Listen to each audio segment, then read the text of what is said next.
Hello, this is Tom Rogers, and today I'm going to talk to you about website hosting. It's basically what you need to store the files somewhere so that someone can type in a web address and get to your website. I'm going to talk about how to decide which hosting to buy and kind of some of the pros and cons of each kind, because from personal experience I know it can be very daunting. So I'm going to kind of take you from 0 to 100% with all the things you need to know about how to choose a hosting package, so you can then make an informed decision about what hosting you're going to use. Now, I want to first talk about the types of hosting, and I'm going to go back and forth with this camera feed as the video goes on. And okay, so let's get started. The first one is shared hosting, and it's what most of you will be running on. It's what I run on. It's the budget hosting. It's the kind of hosting that you pay $6-7 a month for, and at the low end, it can even go as low as $2. It's the hosting that most people will be on. It's generally really well priced, considering for what you get. As I'm going to show you later, on my package it's on shared host, and you get unlimited hosting space, and you can host unlimited domains on the same account. So it looks too good to be true that you're paying that small price, and it's shared hosting. But let's talk about some of the caveats, because believe me, there are a few. Firstly, you're sharing someone else's server, so you might think, I've got a big honking web server, and there's only going to be a few other sites on there. No. Some of these servers have 8 gigabytes of RAM in them, but that 8 gigabytes of RAM is often shared between more than 400 sites. So just be aware of that. If you did that into fractions, you wouldn't have very much RAM specific to your site. Also, based on what other people are doing on the site, on their site, you're affected. So if somebody has loads of visitors because you're on shared hosting, that it's not as if you're on a separate server, so your server is still going to take a hit, even if you're not responsible for the activities, because the other person that is on the same server as you, so it's virtually the same person. That also brings about a security warning. If somebody had a web hosting account on a shared hosting server, and they really knew what they were doing, they could write some fancy PHP and MySQL and whatever and suck all the information out of your site, because again, they're on the same server. So if they know some details about the server that they're on, they can get to your website. Again, there are measures to prevent this, but it makes it easier to hack. So I don't want to alarm anyone, because I use shared hosting and most people use shared hosting, but there are some security vulnerabilities to consider with it.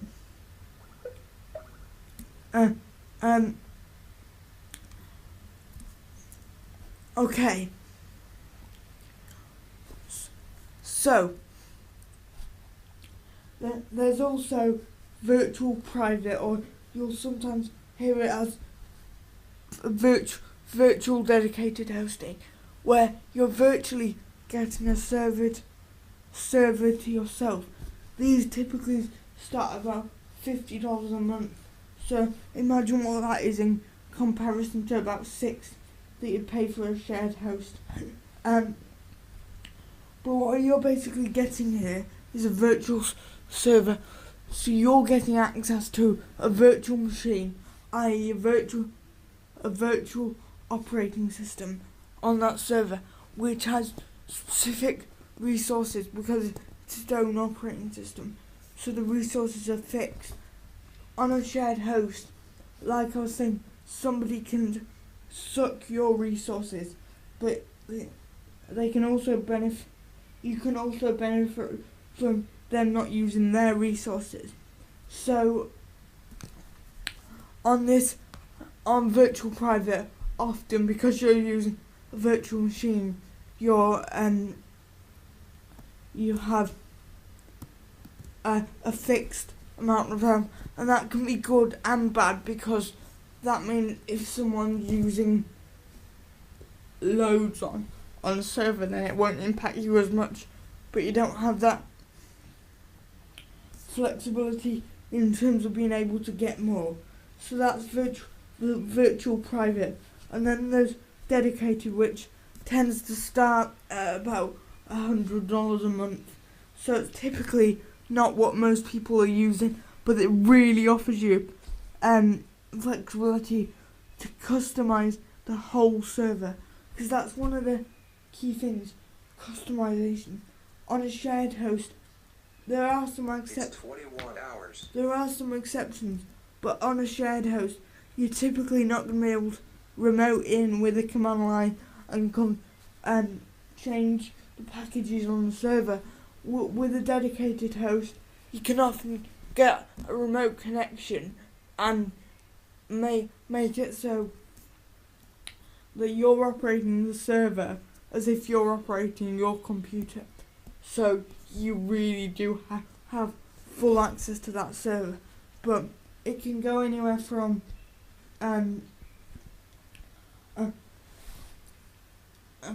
about $50 a month at the lowest end to a few tens of thousands of dollars.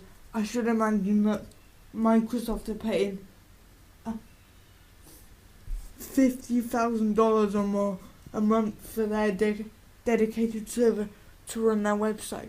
But if you're doing a lot of media, then it's definitely something to consider. I should also mention that you'll often hear of virtual dedicated being referred to as virtual private or VPS. It really depends on the vendor what they call it. So that's pretty much all types of hosting defined. I've talked about types, and I've talked about the potential security issues, and I've also briefly touched on prices. Now I'll just show you my my personal hosting account and kind of show you some of the quirks between services and my personal experiences with them, so I can help you decide which service to use now that you know which type you're going to want to use. Okay, so as you've noticed, I'm here on bluehost.com, and that's where my hosting account sits. And right up front here you'll see these big words: unlimited.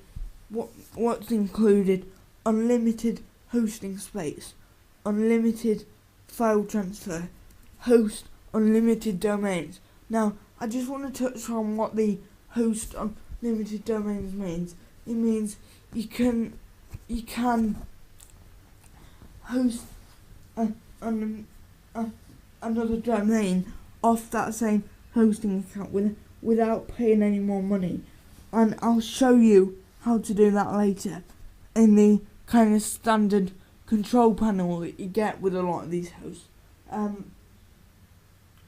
But yeah, so that's a very economy kind of solution.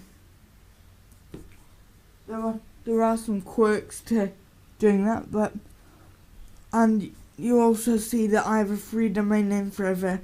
I'm not actually using them to register my domain name, and I'm using another service, but there is an option there. Also take into account what email accounts they offer you. If they're just offering you webmail, then get rid of them. You can do better. Also take into account what methods they have of accessing your server and what scripts they're running. If we look at my hosting account, we see PHP 5, which is what Drupal is running on. So these are gonna be kind of some of the things you're gonna be looking for. So my server supports PHP 5, which is what's required for Drupal. Python, Ruby on Rails, support for custom php.ini files, which I don't really understand, but it basically allows you to customize how PHP works on your server. So it's basically trying to get a little bit more over to that dedicated realm that I talked about. It also supports MySQL, which is what you're going to want to be looking for if you're going to be running any dynamic site. WordPress, Joomla, Drupal, any of the forum software out there, all of that's going to need MySQL and likely PHP. We've got PostgreSQL, which isn't used too much. Flash and Shockwave, obviously. And then we've got all this stuff that can be installed automatically. This is done through something called Fantastico, or in my case, a simple script. It basically allows you to install something with configuring hardly any settings. Okay, and then this is kind of all weird stuff. But like I said, PHP 5, MySQL 7, I think it is. Make sure you're running the latest versions. If they're not running the latest versions, then it's probably a indication that they're not really keeping up, and you should go with someone else.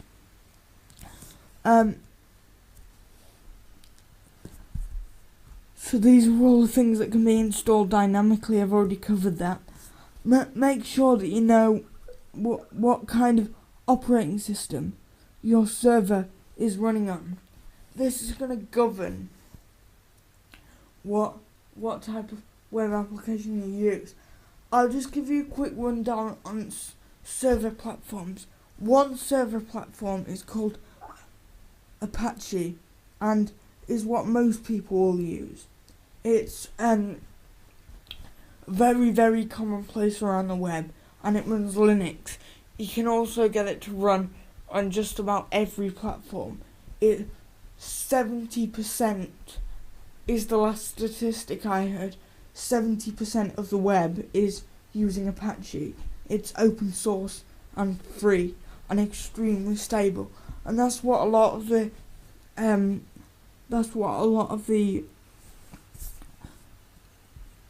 systems need these days. There's also something called IIS, which is Microsoft's standard, and it isn't as good.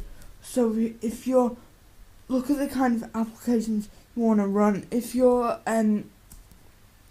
web application supports IIS, then you're going to want to be looking for an IIS server. But I just wanted a Linux server, and that's what I'd recommend for most of you. So I've kind of covered that, and now I just want to talk to you about the differences between some of the hosts. So that was my personal package. That was at bluehost.com, and just to confirm, they're not currently my sponsor in any way. So I'm just gonna dive over to the other low-cost hosting that I'm familiar with, and that is at GoDaddy.com. Now, a lot of you will use GoDaddy.com for your domain names. That's what they're known for.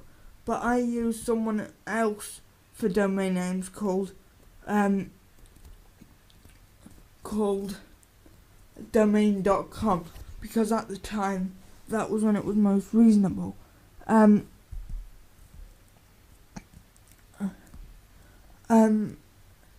I used to host with GoDaddy.com, and as you see, they've got a lot of the same features, but I've just found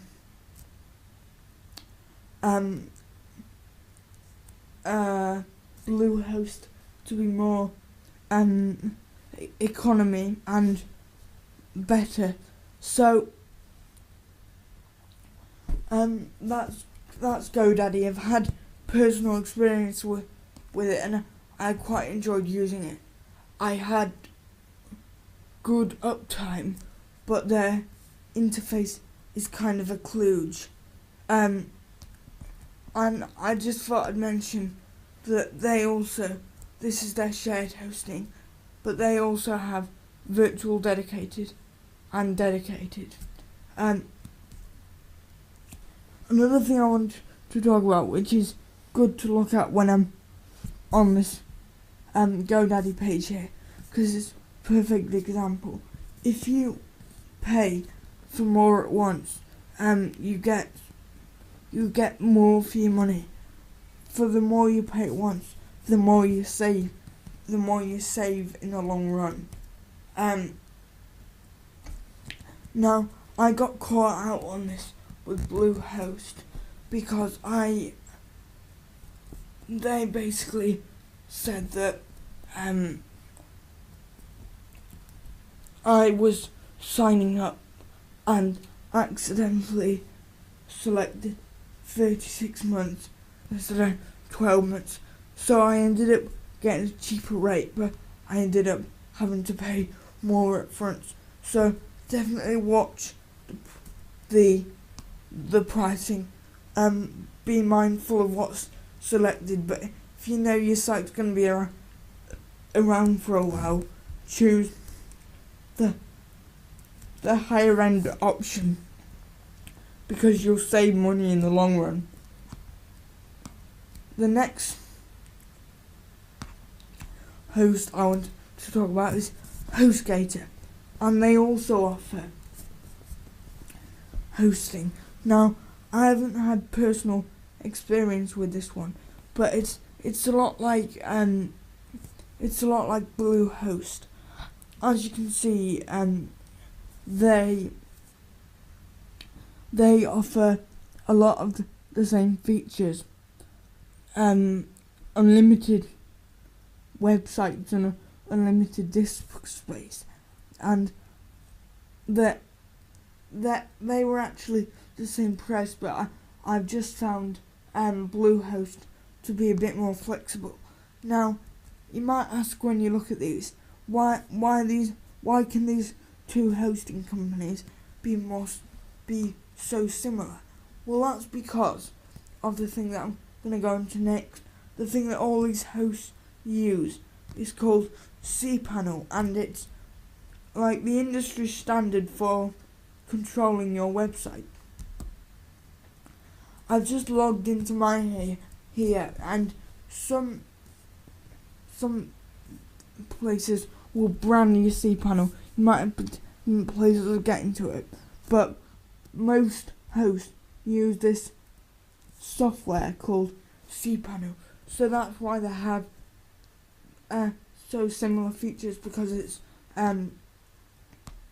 by the same company. Now, if we look back at GoDaddy, it does not use CPanel.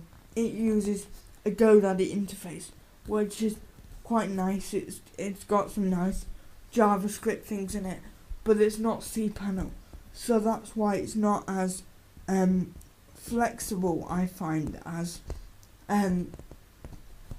CPanel has been for me. It's a nice interface.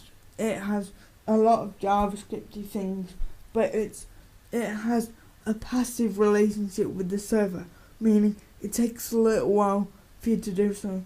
For instance, if I created a database in my Bluehost account, it would do it instantly because it's got a direct relationship with the server, whereas GoDaddy has a passive relationship with the server, meaning it doesn't do it instantly. It connects through a third party. The other host I want to direct your attention to quickly is Media Temple, and they're so well known in the world of media. You're not going to be using Media Temple if you want economy hosting. You're going to be using Media Temple. It's so awesome, and you're going to be using Media Temple if you're a large business. I guarantee you that a lot of large businesses are using this. Or if you've got a lot of money to splash around or something, these guys are huge with media, because it doesn't offer they don't offer the same specs as some of the other hosts, but they offer a lot more flexibility and other things. So and that they don't have the same level of hosting. The lowest end option they have is grid hosting, which a lot of places are starting to get nowadays. It's kind of halfway between shared hosting and virtual dedicated. So another option in there for you. Again, Media Temple focuses on burstability and reliability, so that you can really count on them to keep your site up. But it's not the most value for money in terms of bang for the buck, but it's like an Apple product in my opinion. In terms of the fit and finish that you get with it, it really pays itself off. I've never even had a chance to even play with a Media Temple backend. I'd love to, but it's just way out of my league. I'm stuck on the Bluehost hosting, which, as you've seen from what I've showed you, is very good.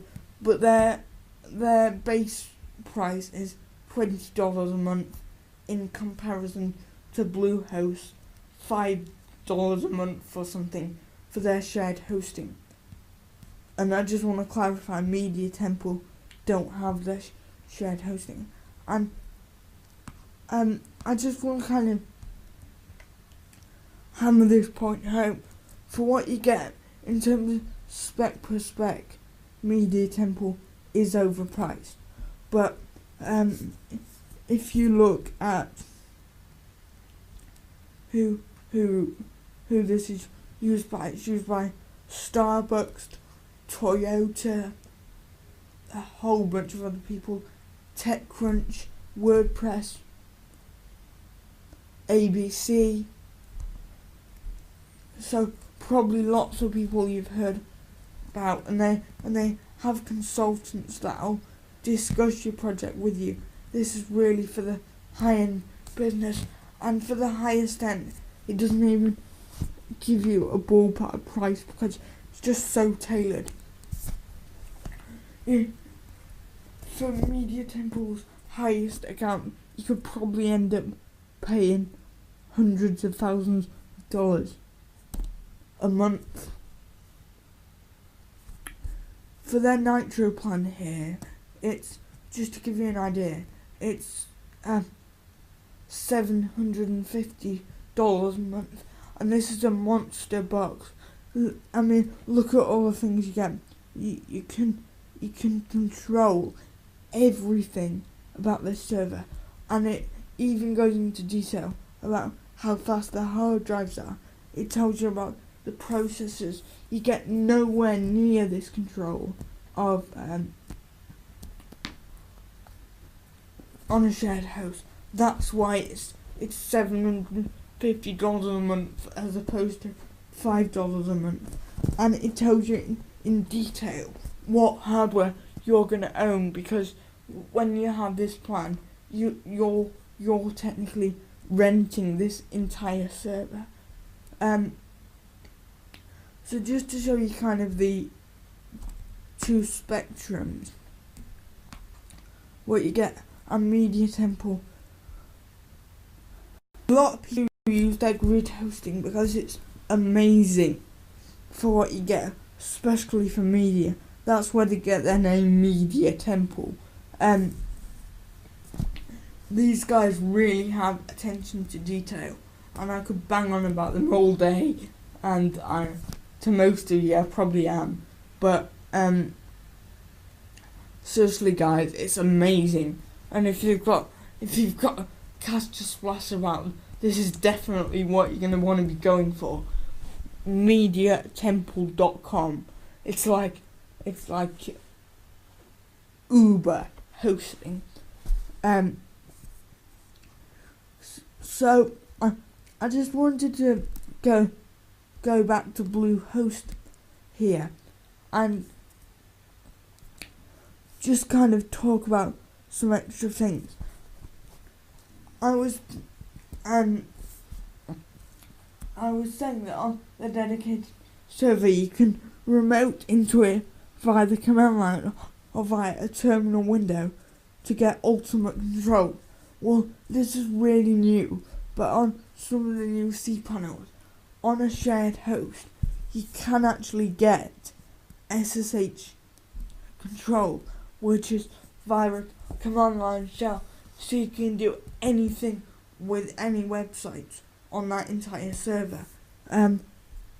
So if I in my CPanel here, got a security thing, and if I just click the SSH, you can see what kind of security precautions they take to have you do this. Shell access is not enabled by default. In order to activate shell access on your account, you need to fax or email a copy of your driver's license, passport or other photo ID to customer service, and then it goes on to tell you how you can do that. So they really need to be able to trust you before they'll let you loose with this, especially on a shared host. Now, what I also wanted to show you real quick, and trust me, I'll never be done with explaining this. I could explain this till I'm blue in the face, but I'm gonna do separate videos on this. But the other thing I wanted to talk about was this bottom section here, at least in CPanel, called the advanced section. You can get some information over here on this left pane as to exactly what's going on and details about your hosting account. But if you go to this server status, and this is on Bluehost here, you get a security warning, but then you can access other things about your hosting, so you can see what other people are using up on your shared server.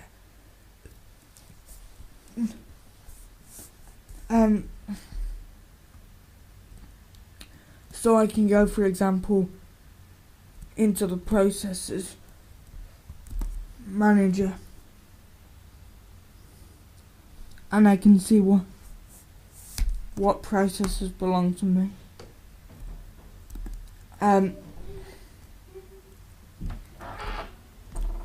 I can also scroll down here and click to view server status, and then I can see all the processes in the entire server, and I can see what's taken up what, the system load, and out of how many CPUs it's using.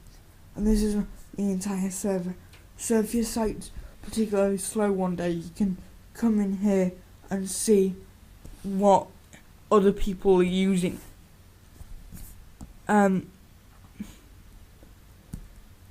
That's pretty much all I wanted to cover. I feel like I've missed some things out because I talked for half an hour last time I tried to do this video, and I wouldn't be surprised if it's approaching that now, but it just feels like I missed some things out. Anyway, there's HostGator, GoDaddy.com, the gorgeous Media Temple, and Bluehost, which I'm on. Thank you for watching this video, and I hope you at least got something out of it to help you decide what hosting to use.